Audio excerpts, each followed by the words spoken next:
actually want to make a better world, direct it towards what can actually be possible, what is actually technologically and scientifically possible to provide a high standard of living for everyone.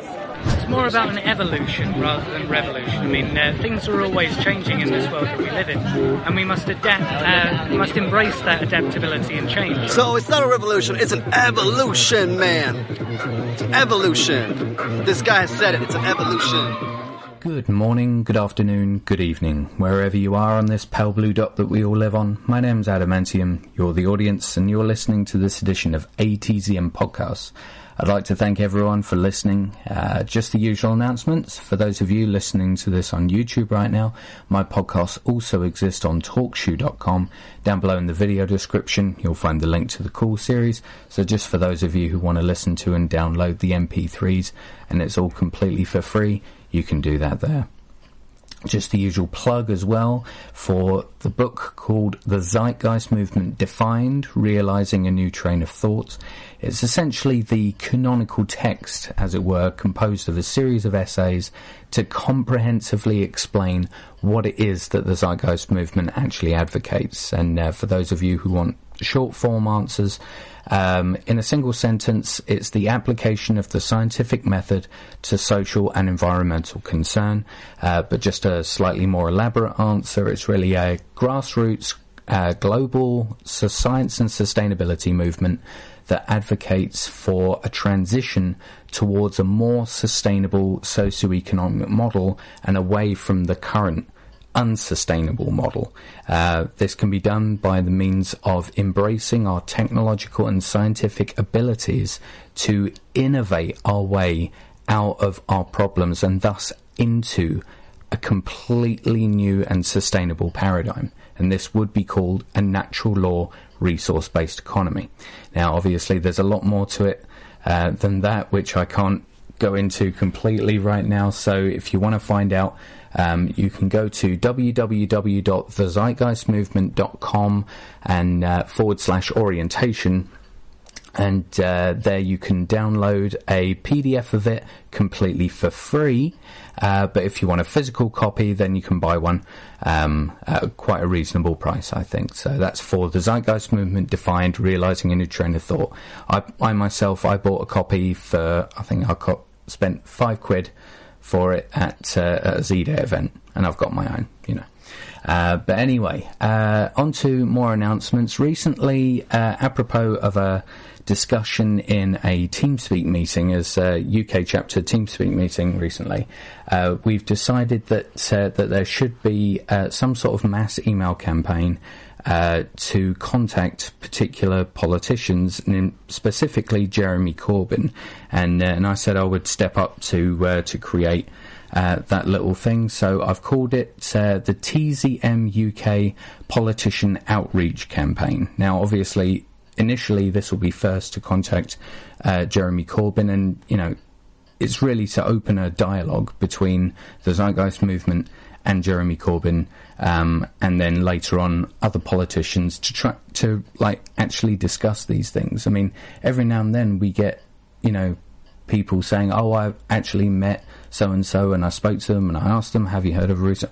I mean, all we've got is sort of like little reports like that, but there's no concrete sort of like dialogue going back and forth between the Zeitgeist Movement and any politicians. So I think we should start doing that.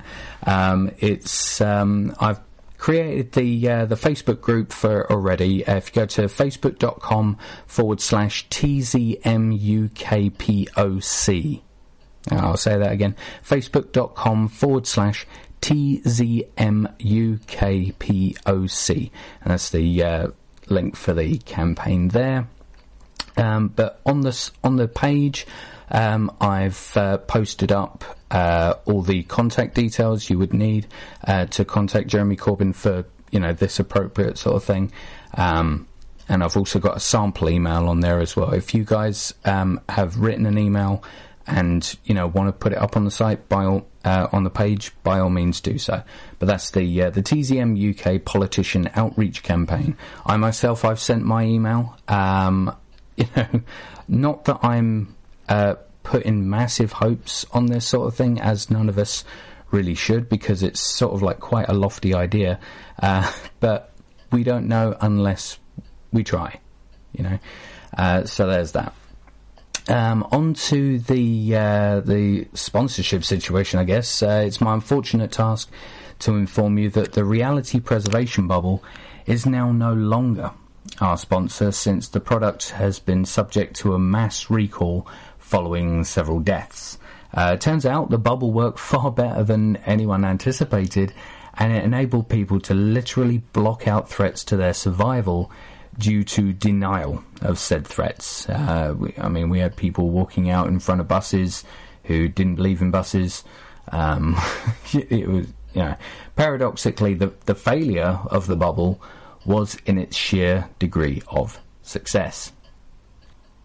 So, this podcast is brought to you by the Little Bird of Calm, a new drone device which is specifically used for means of urban suppression. It built upon the principle laid down by Ben Elton, wherein over 100 hooligans in a bus shelter can be calmed by suspending a mute TV broadcasting a tree frog documentary over their heads. Now, take one moment. One would think that such a craft would be vulnerable to being struck. However, the ingenious design has been split between the ability to broadcast calming media both visually and auditorially, and also an automated projectile detection and evasive maneuver system. Right? So it doesn't matter what kind of missiles are lobbed at this thing, it will not be struck. The only problem is that we need to get at these limited supply of these drones that will be made before the police can get a hold of them. Okay, so go to www.thelittlebirdofcalm.com/offer and type the code name Adam2015 to ensure that only the positive and progressive activist community are able to get to use these. So, on with the topic at hand, which is my review of the Million Mask March 2015. It was the London event that I went to, and it was quite an interesting experience. So, just to give a slight context here, I'm now reading from the Facebook event page. It says, quote, this November 5th, the anonymous UK collective will again descend on central London. We have seen the abuses and malpractice of this government and governments before it. We have seen the encroaching destruction of many civil liberties we hold dear. We have seen the pushes to make the internet yet another part of the surveillance state. We've seen the government's disregard for migrants, for the poor, the elderly and the disabled. We have seen the capital, profit and greed of the few put before the well-being of the many, and we say enough is enough. We invite all the activists, the workers, the students, all doctors, nurses and all those that want to see a positive change in the world to join us in Trafalgar Square from 6 p.m. November 5th. The government and the 1% have played their hand, and now it is time to play ours. Expect us. Million Mask March, London, November 5th, Resistance Campaign, Anonymous, UK.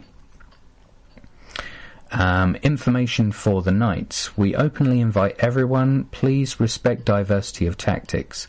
The police are not your friends. This goes for police liaison officers too. They're simply a friendly face who collect intelligence. Keep an eye out for your comrades and police tactics that will limit movement. The hive mind should stay vigilant. The hive mind? Okay.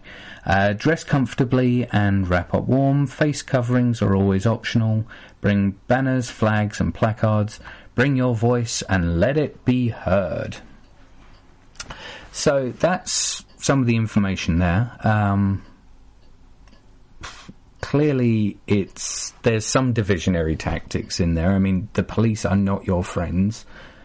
I mean, it doesn't necessarily have to be put that way. The whole thing about the hive mind should stay vigilant. Why should a group that's promoting the idea of doing a protest march, why should they promote the idea of groupthink? I mean, that's what a hive mind is, right? I mean, that's what they're trying to imply by having all these people, like, you know, thinking together. Then where's the promotion of individuality? Anyway. But yeah, onto the day itself, onto like my experience. I got there a few hours before the march to mingle a little and speak on the megaphone. But I was joined by Jess from the Brighton chapter, and I did my best to engage the crowd in a way that, you know, such as, you know, not to harp on about problems, because, you know, I knew they were already going to be completely aware of problems, and I'm sure they're there to march against most of the problems that I would bring up anyway. But as I was speaking, and a huge crowd were turned facing me, and I actually had a couple of people come up and, you know, saying in my ear, you know, stop to talk about this problem or that problem, and yeah, but at that very moment, I'm halfway through a sentence about talking that, you know, we should be thinking more about solutions rather than talking about problems. But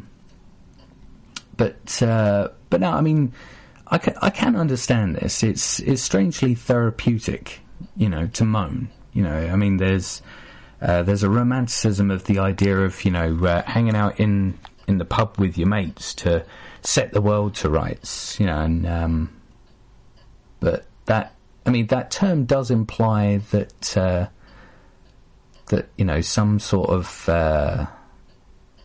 solution is at least thought about, or maybe it's just the world is reprimanded in an abstract sense. I don't know. But no, I mean, it makes one feel like they know something about the world that most people are blind to, but that knowledge just must also be bolstered with a solution. Okay, I mean, surely this sort of thing would have been carried over into some of the chants that they were using. I mean, the main chants of the march were "One Solution, Revolution," and "Whose Streets, Our Streets." Now, I find it interesting how a protest chant in this format actually reinforces a groupthink frame of mind. I mean, there's, you know, one line is cited by one person, and the second line is cited by everyone else, or as many people that are in earshot, and it just spreads. You know, one person just starts chanting it, and everyone's like, "Oh, another chant!" Da, da, da, da, and they just stop. No, you just get on with it. But these kinds of events should be promoting all different kinds of thinking. You know, I mean, there's one of the leaflets that actually does say that we should respect diversity of approaches. But these chants tend to unite the crowd in a singular idea, and not necessarily a complete idea. And while I appreciate the idea of revolution to cause change, the solution itself does not lie in the revolution. The solution lies in the kind of evolution that the revolution initiates. Yeah? I mean, this kind of thinking is understandably further down the line in terms of activism. I mean, every person who becomes an activist goes through that stage where you just want to rage against the machine, you know? And since most people at these events are going to be mostly marching in opposition to something, that idea needs to be made scalable. Right? In fact, for any idea to be most effective, it needs to be scalable or relatable, or sort of, you know, the information itself needs to be like rephrased or reworded to appeal to a particular degree of intellect. But yeah, it has to be scalable to the most common. If you want most people to understand an idea, you have to make it scalable to the most common level of thinking. And unfortunately for our culture, that's not an impressive age. I mean, even when a a nuanced idea is simplified and minimized to an easy to understand format, then it has universal appeal. Yeah, I mean, when you promote groupthink and occupy it with repetitions of the same simple idea, you're able to implant this in your minds. It's memorization through repetition.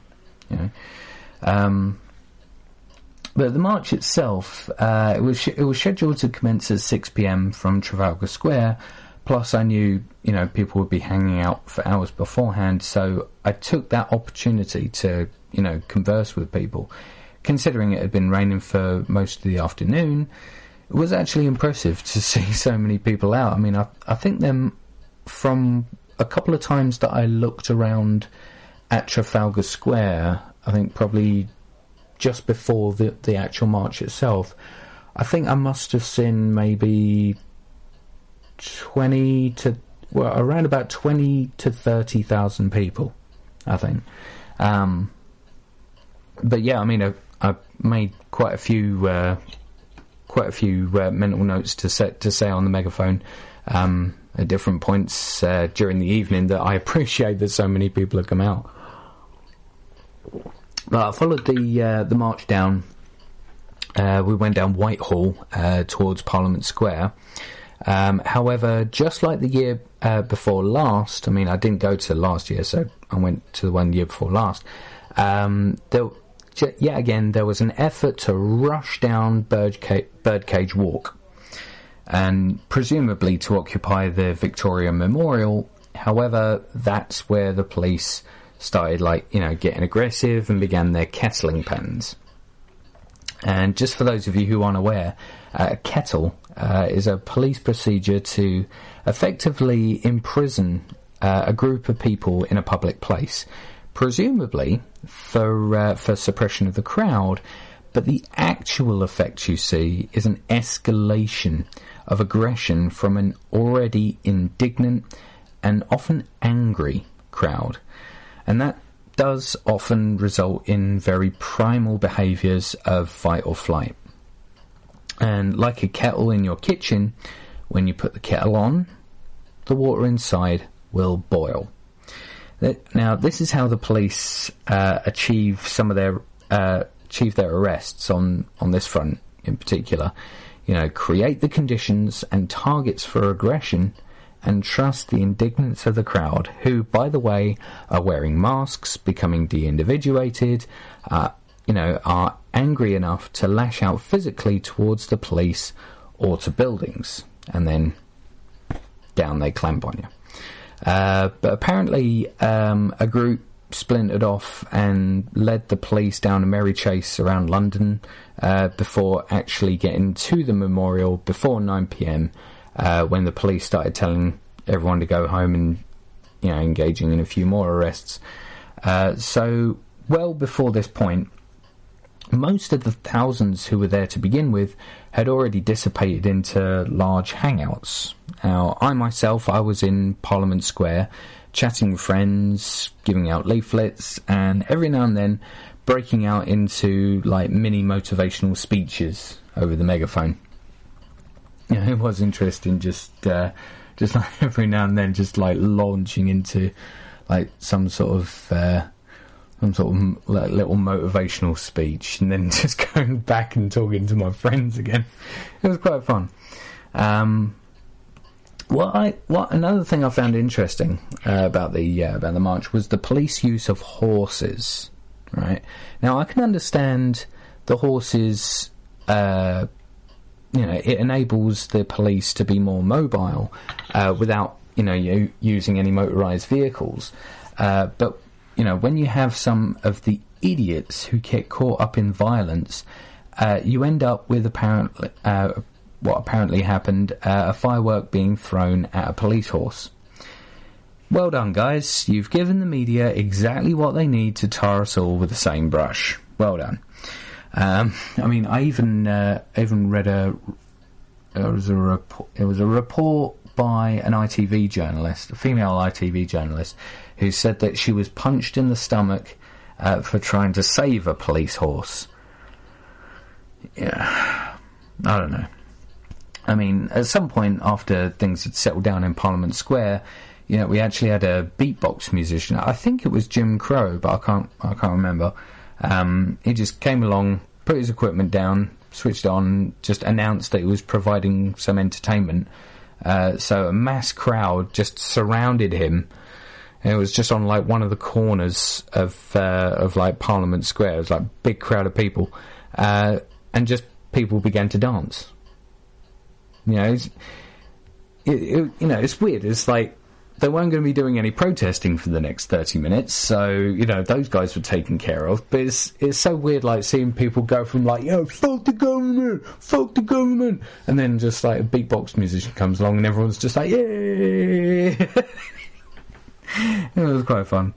I myself, I didn't participate in all the argy-bargy. I mean, I recognised the need to be near the action and to witness it. I mean, when you hear like sounds of people like shouting angrily, there's things being thrown, and you can tell that things are kicking off in some way. That there's a need to sort of, I don't know, well, I think it's called rubbernecking, where you just want to see something violent happening.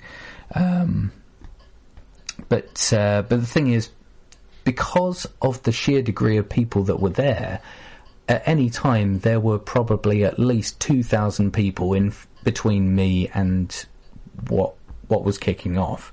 So it's sort of like just try to see over people's heads, and there's no point. I might as well just talk on the megaphone to people, and hand out leaflets. Screw it. Everyone's standing around. I mean, it's sort of like there's sort of like a concentration of people right in front of the police, and that's where it's all kicking off. And then the further back from there you go, the more people are spread out, right? And most of those people are just standing around, just facing where the action is. So much inactivity there, people just standing around. So, I mean, that's why I appreciated the fact that I had the banner, or as I called it that night, the sail, because I'd constructed like this huge stick to attach the banner to, but because I wanted to keep the banner slightly rigid so people could read it all the way across, because it was quite windy that night. I didn't realise how windy it would be. It did actually become a sail, and when you held it above your head, you had to really be careful because it was so easy to whack people in the head with it. But I think I came close a couple of times. But yeah, I mean, with that kind of thing, if you really want to see what action's going on, you really need a good vantage point, really. I mean, without that vantage point, the only way to actually see what's going on while it's happening is to be tangled up in the struggle yourself, and there's no need for that. You don't need to be tussling with the police to make your voice heard. You can make your voice heard like near the back with a megaphone, okay? Right, I'm surprised how few megaphones were being used there. I mean, I only saw maybe 3 megaphones being used, and that was including my own. Out of all those tens of thousands of people, only 3 megaphones that I heard were being used by the protesters. Why not more? Surely, I mean, the megaphone is like an iconic piece of activist tool. It's an iconic activist tool. Why aren't more people using them? Is it maybe because people don't feel confident enough to speak? Well, some people do. I mean, when one of the things that happened when I was speaking on the megaphone is people coming up and asking to use it, and I'm just like, okay, I will just let this guy use my megaphone, but don't let the rest of you get an idea that you can use it as well, because just like last time I came down, it ran out of batteries before I could get it back. So note for next time, guys, bring your own megaphone. But yeah, I had a couple of people hanging out. I had one guy that was using my megaphone saying that the police were because the police were handing out like information sheets, like about Public Order Act and all that sort of stuff, and where we're allowed to march and so forth. And what was he said? He said that the police are handing out voodoo propaganda or voodoo magic or voodoo spells. He said, he said there were voodoo spells. Voodoo spells? The police? Voodoo spell? Really? Oh, no. But no, I think I should really make a point to speak on the general vibe of the march, which was its defining characteristic to me. It's that people seemed more caught up in being against the government and not necessarily for any specific alternative. I mean, granted, some of the promotional videos created by Anonymous, they briefly mention an open source government and a resource-based economy, but I think I only saw one banner at the event that said resource-based economy. It was sort of like a black banner with a green, yellow and red font. But yeah, that was the only one. There were anarchist flags being flown, but I'm not sure if all of them understood the non-aggression principle. But there was a large amount of people who were simply blind with rage, to the point of screaming and cursing at buildings, because, I don't know, we assume that certain individuals who we've assigned blame and responsibility for the country's problems are actually in those buildings and can possibly hear or at least see us. I mean, this is part of what I call the Howard Beale stage of social consciousness. I mean, similar to the grieving process, the development of higher levels of being socially conscious or awakening, as some people call it, includes a stage of anger. I mean, as I said, I call this the Howard Beale stage, because the character of Howard Beale in the film Network, and his situation personifies that angry, frustrated and vocal outrage at the system, and the will to make the world hear it. Just to give a quote to give a context here and realise why I called it the Howard Beale stage. Just a quote from the film itself. Quote: "I don't want you to protest. I don't want you to riot. I don't want you to write to your congressman because I wouldn't know what to tell you to write. I don't know what to do about the depression and the inflation and the Russians and the crime in the street. All I know is that first, you got to get mad. You got to say, I'm a human being, goddammit. My life has value. So I want you to get up now. I want you all to get up out of your chairs. I want you to get up right now, go to the window, open it, and stick your head out and yell, I'm as mad as hell, and I'm not going to take this anymore." Right? And if you've seen the film, you'll see like people in like massive blocks of flats, and they're all sort of like screaming, "I'm as mad as hell!" It's sort of like a strange sort of fetal stage of social awakening and revolution. Even though it doesn't completely take hold, but you've got to see the film to find out. Now, the downside of this kind of philosophy is that unless there is some new and preferably better paradigm to advocate, then you're just getting mad. You're just getting angry. You're like a kid that's throwing a tantrum, right? In order to recover and heal the wounds inflicted, you need to move on through the process until you reach acceptance. Then what you do when on a march is coming from a good place, because you fixed whatever damage you were reacting to the infliction of, right? I was handed a few leaflets, I mean, some of them are interesting. For instance, there's one from the Free Energy Party UK. Learn about how you too can access abundance freely in your community.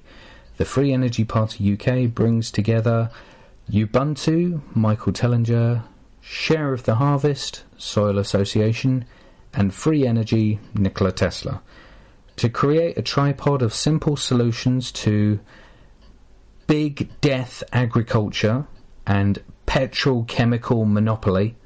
And keep in mind, big death agriculture and petrochemical monopoly are in bold red capital letters. Community supported permaculture projects replaces big death agriculture. Natural cures replace big death pharmaceuticals. Free energy replaces petrochemical monopolies which support this current system. www.thefreeenergypartyuk.webs.com. So there's that one. Here's a bit more of an optimistic one. This is a leaflet supposedly by DG. I don't know who DG is.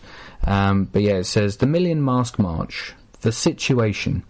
On the 5th of November, the Million Mask March will descend upon cities across the globe, representing a peaceful protest that has the interests of the people at heart and aims to bring about the real change. Most people are now aware of the unethical way that this world is run. Misplaced power hidden beneath a veil of censorship, with governments and corporations destroying the planet, in the interest of profit and at the expense of the people. The organisers and the people attending the Million Mask March represent the interests of change for peace and equality. The Million Mask March must remain a peaceful movement at all times. I know it is easy to become enraged with the countless issues we are protesting against. The truth is, we should not have to protest, and we should not have to beg for basic human rights and equality throughout the globe. However, any form of non-peaceful protest will harm our collective effort at this stage. Now, that last bit there, I mean, I think this guy was handing out these leaflets to thousands and thousands of people. Did he? I suppose, how much would it cost to print out these leaflets for, say, 30,000 people? 30,000 leaflets. Fuck, that's a massive undertaking, man. I respect you for that, man. But carrying on with the leaflet. We are all aware there will be a large police presence at the Million Mask March. This is because the elites are afraid of this movement and the power it holds. Not necessarily. I wouldn't say I'd agree with that. Not completely, anyway. So they will criticise and demon us through the media. This just makes our peaceful protest more important. We must all ignore the propaganda and provocation. Giving in to antisocial behaviour or violence is exactly what they want us to do. Instead of creating any civil unrest, let us take that energy and channel it into something positive. Right, and this is a double-sided leaflet, so I'm like, okay, this is good. The action. So on one side we got the situation, the other side the action. Sounds good. Group meditation has been used in the past to reduce levels of crime, suicide, and death. And in brackets, Bancar's 2015. See spiritscience.net. Spiritscience.net. Is that a reliable website? I'm not sure. Carrying on with the leaflet. Spirituality has been discredited in the Western world, pushed aside in favour of institutional religions, losing its place in the lives of human beings. If everybody reading this took the time to meditate, using visualization to picture the changes we all wish to see in the world, we may be one step closer to bringing about actual change through a collective meditative effort. Now, just to keep in mind, ladies and gentlemen, you don't need to have any kind of spiritual beliefs to practice meditation. Okay? All meditation is a quietening of the conscious mind, alleviating unhelpful and repetitive thoughts, and you enter what's known as the presence. You're present in the moment. That's really what meditation is. When you're present to the moment, you're not stuck up in your head, and you're feeling your body. You're breathing deeply. I mean, that's one of the quick ways that you can get into a meditative state is just focus on your breathing. But anyway, on with the leaflet. It's got some bullet points. At 9 p.m. GMT, when the march is scheduled to finish and they try to move us along, we should all take 10 minutes to meditate. Second bullet point, even if you cannot physically take part in a march, or if you are completely new to the concept of meditation, please don't let that put you off. Next bullet point, you may feel as though you want to do something to help the movement, despite being so small and helpless. This is your chance. Next bullet point, for this short period of time, simply focus all of your thoughts and energy on the positive change you want to see, from the fall of this current system to the end of global conflicts. Sounded better. And finally, it says, some of you will naturally be sceptical and think it would not make a difference, but tell me this, within the state of the world we're living in, what is the harm in trying? Together we can make change. United as one, divided by zero. DG. So yeah, there's that. And then here's leaflets that I was giving out. The Zeitgeist movement. We are a grassroots, non-political social movement. We maintain that governments are ineffective in dealing with problems such as poverty, crime, hunger and environmental destruction because they do not assess or deal with the underlying causes of such problems. For example, they send people to prison instead of identifying the causes of such criminal behaviour. A large-scale reassessment of our social methods is needed, most importantly the use of money. This medium was useful in the past but is now becoming increasingly outdated and subject to corruption, so much so that many take a profit out of the problems rather than solutions. This paralyzes progress, so a transition to a new kind of economy is needed, a resource-based economy. This is where the Earth's resources are surveyed, and we base our distribution of resources on what we have available. We already know what we have. We already know that we have enough to feed, house, clothe and educate every human being on Earth. This transition is essential since we currently have an economy based on ever-increasing consumption when we live on a finite planet. This is completely unsustainable, and we are already seeing the effects it is having. Many people live out their lives in a monotonous, repetitive job that siphons away any time to pursue their own interests. This is unacceptable and insulting to the value of a human life. With modern technology, many jobs could be automated, but this is being restricted because our current economy is based on perpetual employment. The role of you or I. In a resource-based economy, it would be much more important and meaningful because we would have time to contribute to society, our families and ourselves. Currently, change is slow and disruptive. This transition would enable a society wherein decisions are based on the best scientific information we have available, rather than opinions of political parties.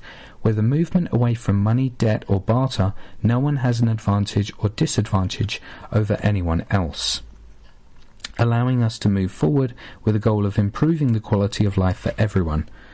The proposals of this direction are the culmination of human evolution and scientific understandings of the planet we live on and our dependence on our natural environment.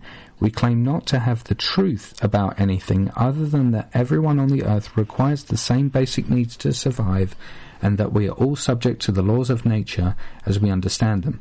We also encourage everyone to ask as many questions as they feel necessary and not to believe any claims we make. Rather, we would encourage people to go and do their own research and verify the information that is presented.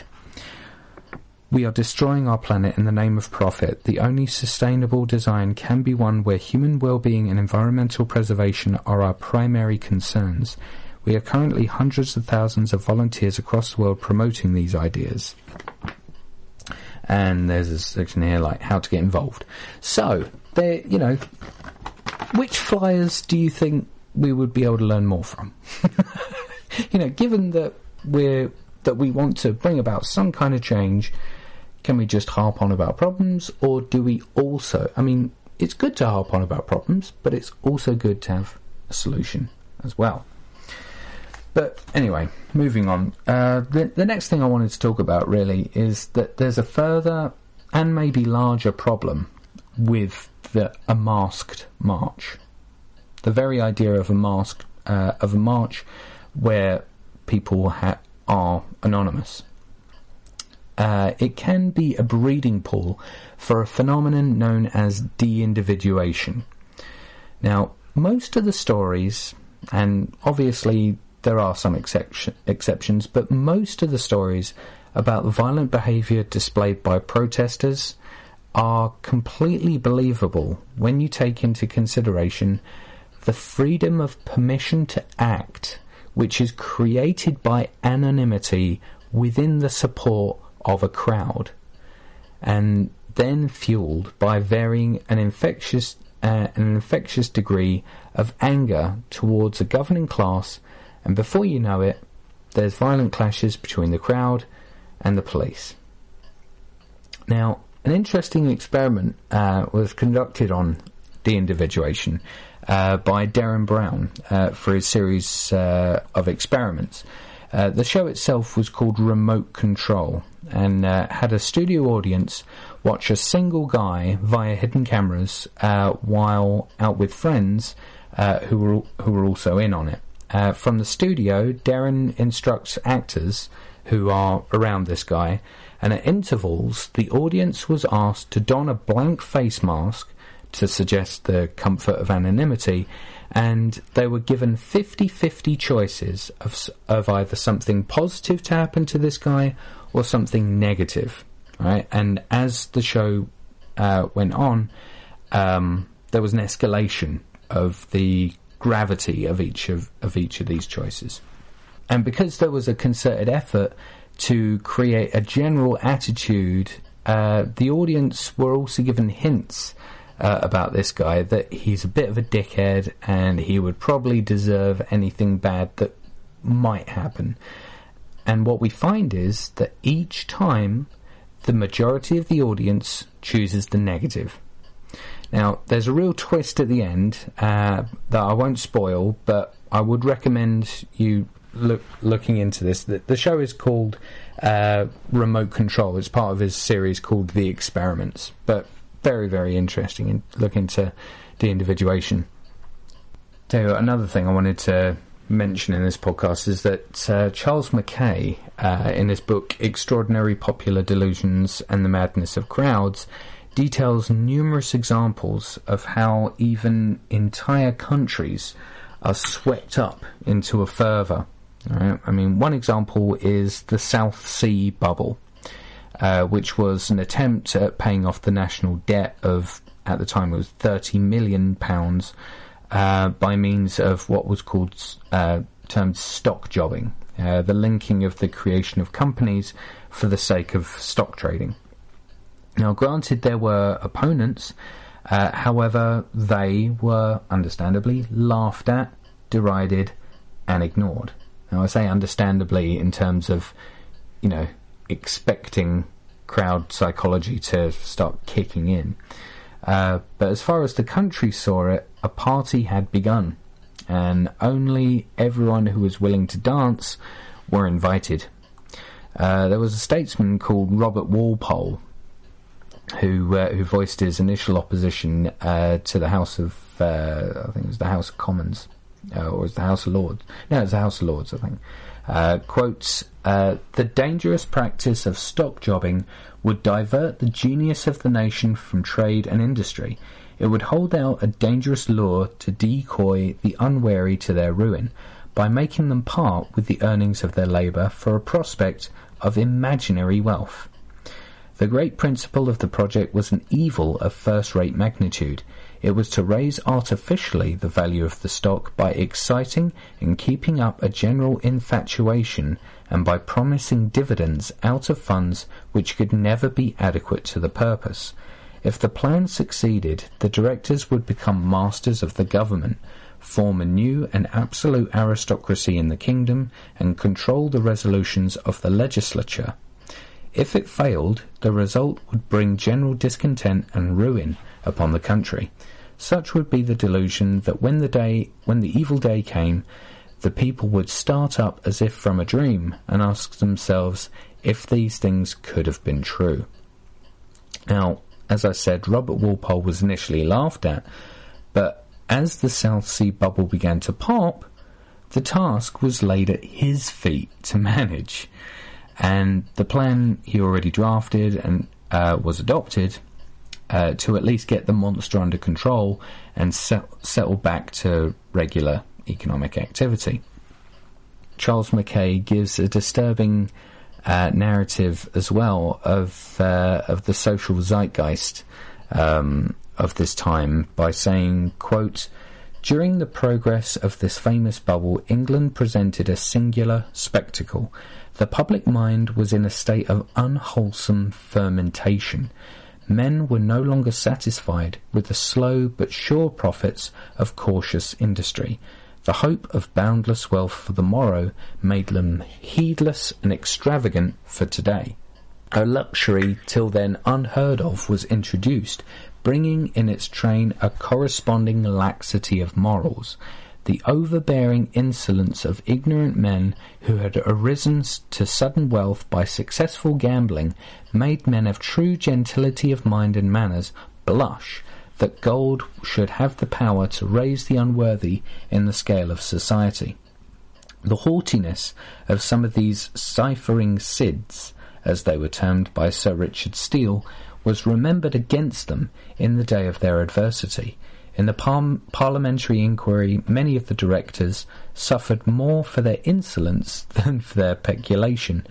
One of them, who, in the full-blown pride of an ignorant rich man, had said that he would feed his horse upon the gold, was reduced almost to bread and water for himself. Every haughty look, every overbearing speech was set down and repaid them 100-fold in poverty and humiliation. The state of manners all over the country was so alarming that George I shortened his intended stay in Hanover and returned in all haste to England. He arrived on the 11th of November, and Parliament was summoned to meet on the 8th of December. In the meantime, public meetings were held in every considerable town of the empire, at which petitions were adopted, praying the vengeance of the legislature upon the South Sea directors, who by their fraudulent practices had brought the nation to the brink of ruin. Nobody seemed to imagine that the nation itself was as culpable as the South Sea Company. Nobody blamed the credulity and avarice of the people, the degrading lust of gain, which had swallowed up every nobler quality in the national character, or the infatuation which had made the multitude run their heads with such fragile eagerness into the net held out for them by scheming projectors. These things were never mentioned. The people were a simple, honest, hard-working people, ruined by a gang of robbers, who were to be hanged, drawn, and quartered without mercy. This was the almost unanimous feeling of the country. Now, this goes to show, I mean, you know, when you say that that we can actually have a higher standard of living for everyone, and when people assume that that means like hyper-materialism, this is the kind of evidence that they would actually use, because those people who say that a resource-based economy would be hyper-materialist is because they're looking at the world through the presupposition of a dominant idea of materialism being in the society. You know, because the current society is dominated by materialism, and because that's their frame of reference, they would project that onto any... I mean, that's why people say that we've always had money and always will have money, right? People say there have always been wars and there will always be wars. People say there have always been criminals, so there will always be criminals.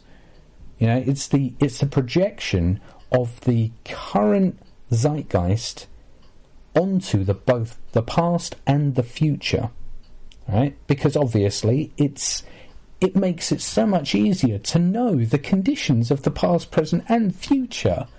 You know, but obviously we realise that that's such a fallacy, because just a cursory glance at history shows that there's been a vast change in human behaviour over the years. There's some behaviours that have that have prevailed for most of the time, but that's partly because of environmental enforcement and partly because of habit.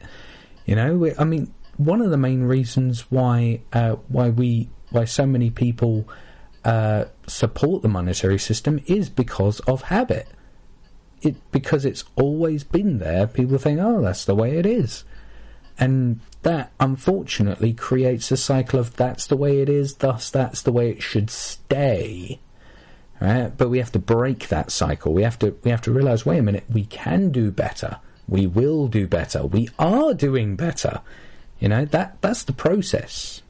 But anyway, coming back to my experience of the march, it further solidified the necessity for an active presence in a crowd such as this to both encourage non-violence and to discourage violence.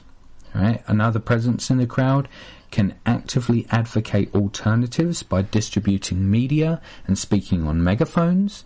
We can correlate different experiences of the marches and determine consistent behaviour through the events, so we can then structure ourselves in such a way that we can be able to be in positions to speak to everyone. Like if we put people in different points in Trafalgar Square, for instance, to be able to cover the whole area, why aren't we doing more of this sort of stuff, you know? But overall, the dominant energy of the crowd needs to be proactive instead of reactive. I mean, this kind of event is like a flame to a moth for all sorts of people who just want to rage and have the permission to do so, surrounded by thousands. You know, it's these kinds of people in the crowd, besides the often spoken of agents of provocateur, that start off the violence. And all those who would become violent, if there's social permission to do so, will also become violent. Right? There was a guy screaming at the top of his lungs about details of a particular personal situation that, you know, suffering was incurred by, I think it was like his kids being taken away by social services. I mean, it's not necessarily something that's directly done by the governing class itself, but any similar organisation that has effects on people's lives, when those effects are negative, those people would, at those kinds of events, direct that anger towards the governing class. And when I say towards the governing class, I mean in the police's faces and at buildings and just generally at the streets. It was disheartening to see so many people that were just angry, and I mean, maybe I'm just being hopeful here, but the idea that, you know, people who, if people know of a solution, then surely they would be at the march advocating that solution. But if you don't have a solution, then you go to the march and just rant and rave and scream and shout. I mean, there was one guy who started off the Who Streets Are Streets chant, and, you know, he was doing the Who Streets bit, and he was like, you could hear the anger in his voice. You could hear that it was almost like his rage was the only thing that was stopping his voice from blowing. You know, and he was getting people really, really riled up. And I mean, I made a point of saying, you know, if so many people are angry and not even aware of any solutions, is it any surprise that violence breaks out? I mean, I posted on the as many pages as were relevant about the phenomenon of de-individuation, where, you know, a crowd just get permission to act in whatever dominant energy the crowd is being given and is fueling the crowd, but no one really responded. I suppose, you know, people who are committed to the idea of going to a march with the mask on. Yes, I know that, you know, it's supposed to represent that ideas do not have a face, and it's not the individual that counts. But at the same time, if you're acting anonymously and part of the crowd, then you know, it's so damn easy to just get swept up in whatever the crowd's doing. I mean, the dominant energy of the march was anger, just sheer anger. People were marching against something. There was a dominant energy of opposition. No wonder there were skirmishes. No wonder. You know, and the whole thing that, you know, the police are not your friends, that encourages division. I mean, there's this whole thing like, you know, we should unite the 99%, but then again, some of the police are part of the 99% as well. So why are they targeting the police when the police are supposed to be on their side? I mean, there's every now and then in these kind of circles, you hear people say, you know, we're marching for the police as well because their jobs are under threat. It was just slightly depressing to hear too many people just angry. You know, and I dare say a large portion of people, I couldn't speculate how much of a percentage of the crowd this would be, but I dare say it was a large portion of people who weren't even activists going there with a mask just because it's an opportunity to get up in the police's face and, you know, say, I got a crowd of thousands behind me, you've only got a couple of hundred of you. Well, no, there were a few thousand police there, but there were way more people than police. Way more people than police. That's one thing that I would like to see change. I would like to see more people adopting more of a positive approach to marching. You know, I want more groups other than Anonymous to be, you know, out there doing marches, not just gay pride and what else, but I mean, I suppose pride. I suppose the pride marches and festivals would be, you know, I suppose that is still an act of activism. An act of activism. But yeah, I think we need something like some sort of march for something positive. You know, I mean, a few years ago, Danny Shine was interviewed on an episode of V Radio, and he suggested the idea of a march of appreciation. You know, I mean, why shouldn't we do this? You know, I mean, instead of marching against something big and something that is much larger than you would normally expect, march for something that is extremely relatable to you. Give me one good reason why a march explicitly predicated upon the positive affirmation of something good and the advocation of positive futures for humanity would be a bad idea. Should the Zeitgeist movement do marches? I don't know. I mean, I don't think we've got the numbers yet. There's too much incentive for reactivity, created in this culture. From the orchestrated drama on the X Factor to the prevalence of UKIP, it's in the interest of the establishment to allow reactivity as the only means by which the public can exercise the sheer degree of stress, negativity, frustration and rage about what living in this kind of system does to us. You know, I mean, who is it that said that how you control a society is to limit the scope of debate, but encourage very lively debate within that narrow spectrum. I'll probably butchered the quote. It might have been David Icke who said it. I can't remember. Like prisoners allowed to scream, shout, and bang our metal cups against the bars. You know, that's what our culture is like. You know, create such a cacophony of idle anger that a sane voice that looks forward will be drowned out. And even if it does get heard, then it's completely derided by the crowd, who by now actually thirst for things to complain about. human beings tend to become addicted to the state of mind they are in the most. Okay, it's the maintenance of the familiar. All right, and if we spend most of our time complaining, then we will actively look for things to complain about, and it will even get to the point of you blocking out solutions, because solving said problem takes away your source of complaint material. It's a function known as confirmation bias. Now, it's a logical fallacy, actually. Luckily, the Million Mask March wasn't as bad as this.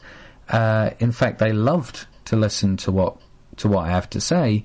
However, I doubt that everyone who heard me is going to research TZM or the natural law resource-based economy concept, because, as far as they could see, there was so much to march against that one little thing to march for seems trivial.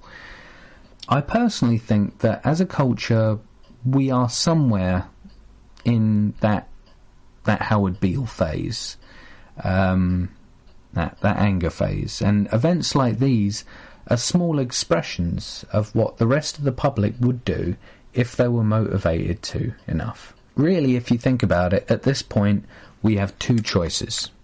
Okay, we can either A, allow these expressions of public outrage against the governing class to gain continued permission to act in an antisocial and violent way, and see a further encroachment of our civil liberty to engage in such actions out of fear that we can't be trusted to remain non-violent, or B, begin to engage these events in an active role of advocating solutions to the problems that this crowd of tens of thousands is angry about, and eventually grow the support within the crowd to be for something and not just against something.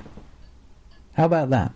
I mean, like I said, we could, like, say for example, the last London chapter meeting I went to, I think there was around about 30 odd people there, 30 to 40 people. If we could have, like, even 30 to 40 people attend a march, take the Million Mask March for instance, in Trafalgar Square, there was all those people, there's all this space that people are distributed out from, and we could have people with megaphones at different points and people going through the crowd and just distributing leaflets. I mean, you got to do it efficiently, and obviously you need to have, like, enough leaflets.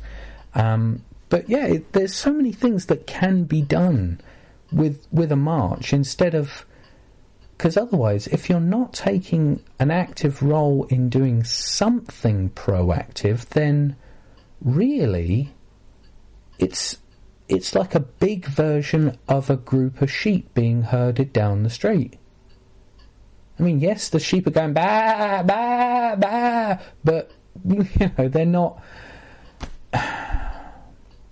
really doing anything besides going from A to B. I mean, yes, the idea of their presence in the street is a sign that, that yes, there are people who are unhappy.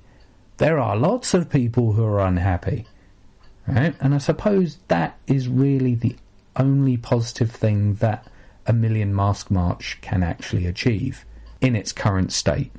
But yeah, that's why I say that we need to piggyback onto these kinds of events. We need to, there needs to be, like I said earlier, promoting non-violence and discouraging violence. And when I say discouraging violence, either moving right away from anyone who starts being violent. Don't sort of, like, because there is kind of a tendency to sort of, like, move closer and see what's going on, or start chanting shame on you, if the police are actually grabbing someone and tussling them to the ground. I mean, there needs to be that objectivity there. I mean, like, say for example, some people would find it difficult to call someone out if they're on the same side as them. Like two people who agree with each other, right? If one of them is in a debate with someone else, right, and and he says something that's inaccurate, if the person who already agrees with them, and in that that for lack of a better term, on their side, if they sense, oh no, that guy's a little bit wrong, there's less of a tendency to actually point them out, because it's like, I mean, whose side are you on, man? Whose fucking side are you on?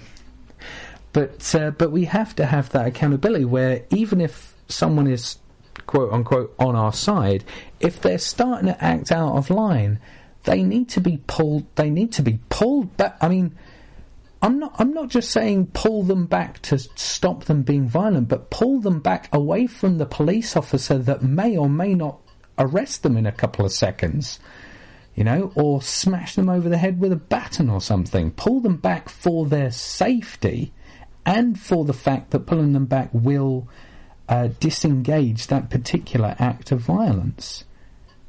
Right? There needs to be a recognition in the crowd that if you start acting violent, the crowd will say, no, we don't want you to be violent. Right? We will stop you being violent, and we will take you back. Right? There could be certain people who, if they see someone being violent, they will just start dragging them back. And in fact, here's an idea.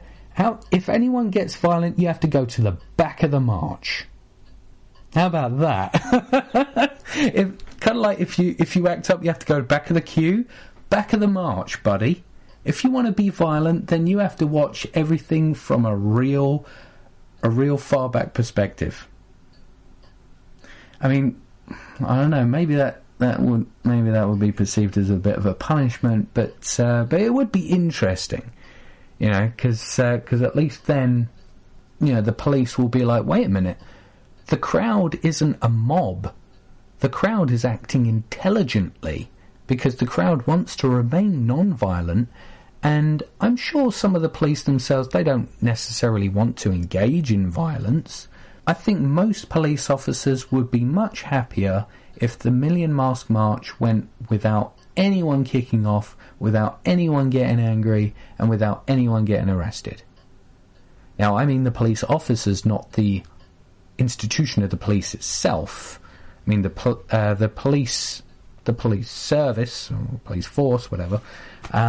They do have arrest quotas and all that sort of stuff, but I'm sure that the officers themselves, as human beings, I'm sure they would be far happier if things just were completely non-violent, But yeah, I mean, I even saw police officers hugging people. It was amazing. That's all I really have to say about the Million Mask March. Other than, I can't wait to go to the next one, because I really want to start exploring this idea of having people in the crowd who are actually actively advocating for solutions and engaging people and saying yes. I mean, there was a film that I watched recently called Tomorrowland, right? And there's a scene where one of the main character it's sort of like a montage of the main character's school lessons, and all the teachers are just stood up there, just doom saying. They're just doom speaking the class of different escalating problems, and in each class the character's her hand is up I want to say something, and her teachers are just ignoring her, and then right at the end of the little sequence they go, yes, okay, what do you want? And she goes, okay, I get that there are all these problems, but what are we doing to fix it? And the teacher just stares at her blankly, and then the bell rings, and then everyone goes. I found that, I mean, partly falling instantly in love with her character, because she did the one thing that I've been trying to do with tens of thousands of people on the 5th of November. But also that, you don't really see many films thinking about that. I mean, Tomorrowland was quite a good parallel to the idea that, you know, established institutions will not want to change, and scientific advancement kind of has to be put on the sidelines, as it were, because it's like, well, scientific advances holds the key to, you know, us innovating away from the need for these established institutions. So, you know, you can go off and do your own thing. But no, I won't ruin it for you. But yeah, that's all I had to say about the march, really. I